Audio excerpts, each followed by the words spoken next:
I have a question for y'all guys. I've been wanting to ask a few people, saying a couple of questions that I, like to learn. Can you please state your names for a second? Elise Elise. Zimmerman. Okay. Jeffrey Willis. Jeff Willis. Okay, I have a question for both. I have a question for you first, Jeff. Question. How do you take a woman that's been mentally abused all her life by a man and show her that you are a different person? Dang. Oh. First of all, I feel like it's important, man, for you to create that bond, and that love that will somehow open those conversations up. Because I understand from a therapeutic standpoint that those are very, very difficult conversations for most women to have, mainly because in abusive situations like that, they've been in homes in which they didn't have fathers. So for you being that particular guy in their life, I think it's extremely important that you allow yourself to gravitate to those weaknesses of hers.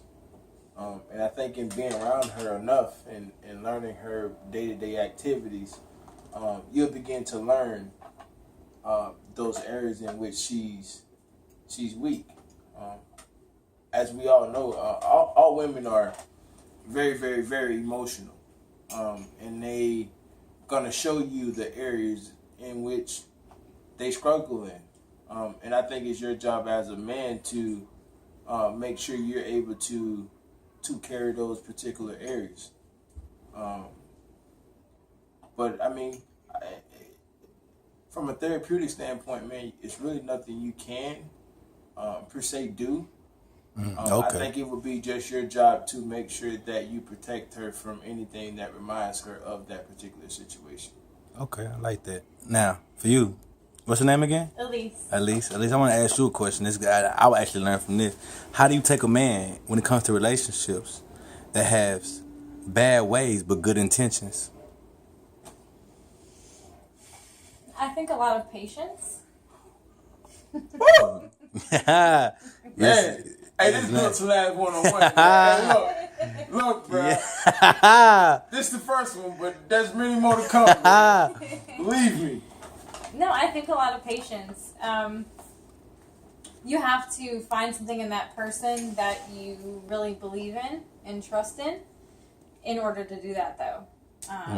Not everybody is deserving of that patience or time and forgiveness. A lot of guys, at least in my experience, Okay. they go one or two ways. They've either learned from what they've done wrong and they move forward, or they stay stuck in it. And I think the ones that stay stuck in it are pretty easy to figure out. Okay. But the ones who are really trying to move forward, they deserve that extra time. They deserve that extra patience from you. Sometimes it's just a matter of them being told and learning instead of just allowing them to do what they want to do and not calling them out on it. Hold on, sir. In most cases, Okay. In most cases, for a guy, it honestly takes you to lose that one. Okay. That allows you to like understand the value Yes. of a relationship. See, a lot of times people don't understand is that for a man, we get to a point where we're able to identify love, but you really never really fully understand what love looks like until you actually lose it. Yeah, Okay. I'd agree. So I can only speak of myself. So you think of past situations in which you've loved people, but people has left your life and had no effect on you. Okay. But then when you lost that one that you can really say that you actually love, it tore you apart. But after that situation, it prepares you and allows you to understand that, okay, cool, I never want to go through that feeling again. So in order for me to do it the proper way and get different results, I have to now do it differently. Oh. I agree. You have to experience that hurt before you actually will understand or want to change. And for most men, I mean, I can only speak for the guys, and it is what it is. But I think for the bigger part of us, man, we end up losing that one that we felt that was very significant to us, to appreciate what's next, and it allows you to understand it better, man, because. You know, without going through that pain and without going through that hurt, you really, truly never really understand what love is really, really like. So each lesson is a blessing. Yes. Each lesson is a blessing. And I have a question for you, man. What? One more question. What is your definition of cheating? Go ahead. That's for both, actually. Cheating. Is it physically? Let me make it better, simpler. Is it physically? Do you have to physically cheat to actually leave someone? No. No? Okay. So, go ahead. I think that once you cross the line and build a relationship with somebody else, that, in my mind, that's cheating. If you are with somebody and you decide to talk to somebody else and that person feels like they have this strong emotional relationship with you, that they feel like even without sex or anything else like that, that they can say, okay, he's mine, like I know who that man is, I know everything about him, like to me, that's cheating. Would you look at yourself and see if it's somewhere you're slacking at? Depends. It really depends. Me personally, I would hope that if there was something I wasn't doing, that the man I was with would tell me so. But a lot of times, I think that, at least from my experience, the men that I have been with have just always wanted to be with more than one. They can't focus on that one single person.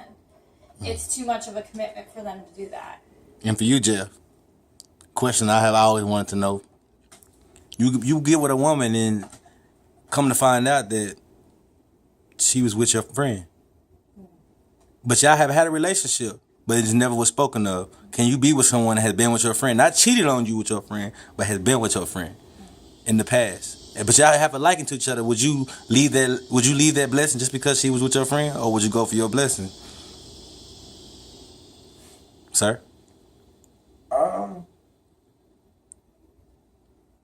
I think you can't put limitations on love. I think you can't dictate others' behaviors. And granted, like, it's always a situation where you can look at it and be like, man, it feels so wrong, or it feels unrighteous.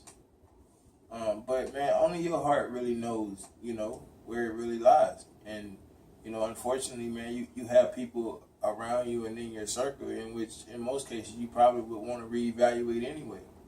But I don't think, I definitely think it would be a difficult position, an awkward position to be in. But it's difficult to dictate to your heart, man, what's real and what's. It's difficult for you to say to yourself that I want to walk away from the person that I love because I had a friend that really wasn't a friend.